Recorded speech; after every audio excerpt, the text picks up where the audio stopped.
Hey there, welcome to Prog Monster. My name is Murph. I'm the host of this show, a show dedicated to progressive rock, hard rock, heavy metal, and other forms of rock music. So today it's another episode of my strange fascination. For those of you who don't know what that is, I'm doing a countdown this month for musicians that had an influence on me or had an impact in my life in some way. So I've done my 30 favorite of these. I did them in... They're coming to get me. In receding order, so from worst to most. Sorry, I live by a place where the fire engine regularly goes by. So we'll just have to tolerate that. It's gone now anyways. So anyways, today we're doing this guy. How are we going to do that? Jethro Tull. So I chose the first Jethro Tull album and the last one. So in between, about 50 some years of music, all great, a lot of really good stuff. The guy was a prolific. I can't say the word. I can't seem to remember how it goes. Prolific. Anyways, he was one of those people that wrote a lot of really good lyrics, among the very best lyrics I think in rock over a 50-year period, and not just the stuff that he put out, which they were pretty consistent with putting out an album a year, at least into the 80s, and so he put out a lot of stuff, but they would often do 15, 16, 18 songs on an album, and they would just put the ones they wanted on the album, and they didn't always pick the very best ones. Some of them they left back were as good or better than some of the stuff they put on. And they've recently started putting out more of that stuff too, which is, it's like getting all new albums again. It's fantastic. The guy knows how to write a song. He knows how the lyrics. His lyrics are very impactful, I think, very thought-provoking. A lot like Peter Gabriel that way. He tends to write about stuff that, for lack of a better term, irritates him. God being one of his favorite things to write about. But he writes about a lot of stuff, and it's very well written. It's really thought-provoking stuff. But he wouldn't be big if that was all that he was doing. The music is almost more impactful in some ways than the lyrics are. And he himself is a bit of a quirky individual. Like, his voice is very unique, I think, in rock. I really like his voice a lot. I may like his voice even more than Dio's. I just think that Dio is more impactful with his vocals than Ian is.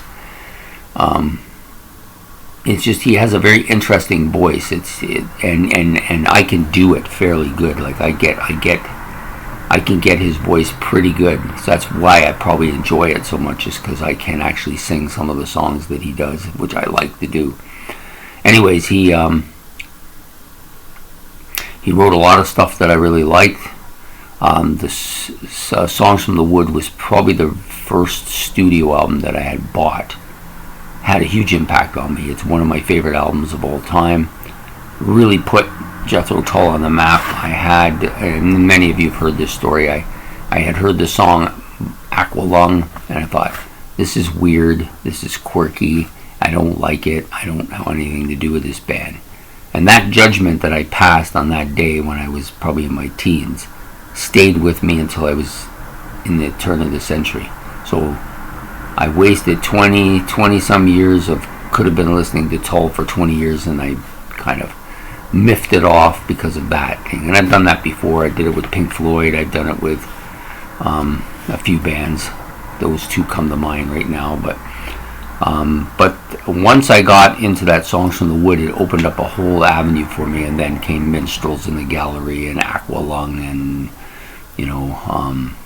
Crest of a Knave were among the first albums I got, and Thick as a Brick. And then now I'm into, like, I've gotten probably about 7 or 8 of his albums over the last year, including this one, which a lot of people say his voice is gone. He kind of damaged it at one point.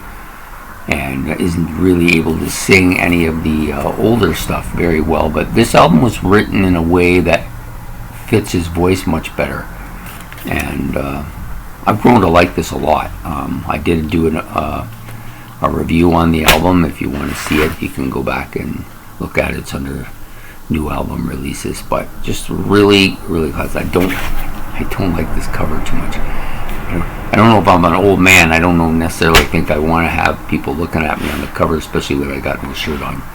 Anyways, great lyricist, great musicianship. He's definitely the leader of this band and controls it in every aspect, and really knows what he's doing, I think. The other thing about him is he's kind of quirky on stage. He's got those big eyes and those movements, and makes me think that he's a bit of a crazy man, but part of that is part of the stage persona as well. And Jethro Tull being a new kind of progressive rock, but also having some arena rock and some glam rock to them in a little bit. Well, not really glam rock, but they like to put the show on. They did some quirky kind of Monty Python-ish type stuff, and he was pretty much a leader of that whole thing, right? So Ian Anderson, to me, has had a huge impact. So much stuff that I liked by them, and so many things that pushed me to start listening to progressive rock in a slightly different manner than, yes, Genesis and Rush did. He brought that kind of folky element forward to it, and now I look for stuff with that in it because I like that a bit. Gentle Giant has some of that. There's some other bands with that kind of folky sound to them as well. Anyways, today's artist, and a huge impact, and a guy who I hope they're going to do some more stuff, but you never know. Remember, that could be it. The Zealot Gene could be the final album by them. They are getting up there. He's got to be 75 at least, but they have a huge discography. It'll take probably what's left of my life to discover all of it. I've got about 6 albums, 7 albums, or 8 albums over the last year or so, so I'm up in the mid 12s, 13 range, but still, like, that means there's another 10 out there that I haven't heard. So lots of time and lots of stuff to listen to. This band will continue to grow with me, and Ian Anderson as well. So I hope that you enjoyed this video. This is episode number 28, I believe. Yeah, 28. So we only got a couple left to go.